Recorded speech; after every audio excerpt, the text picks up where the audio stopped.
Part 2. 2006 Dodge Durango. As I was saying from the part 1, I'm gonna change the water pump to see if it's necessary.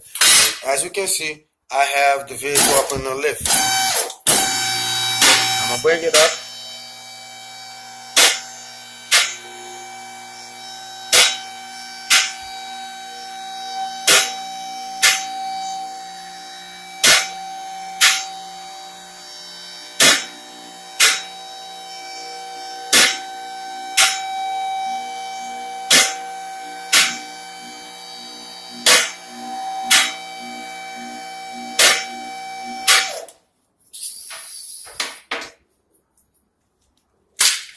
And if anybody would like to know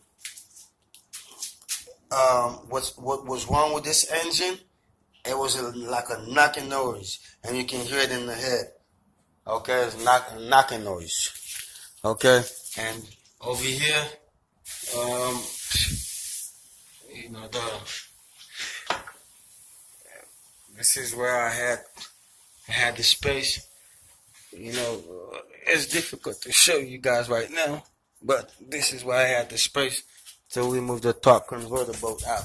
This is the new engine. This engine is a 2008 engine with 86,000 miles. The Hemi motor, Dodge Magnum Hemi motor, 5.7 V8. Those engines cost a lot of money. You know, it costs a lot of money, as well as BMW. Okay, it costs a lot of money. Anyway, thanks for watching. You guys already know. If you have any questions, give me a call or subscribe me. Whatever you want to do, I'm always be in touch. Okay, it's the same number, never change. And I have to get back to work because this customer is waiting in the truck. Okay, thanks for watching.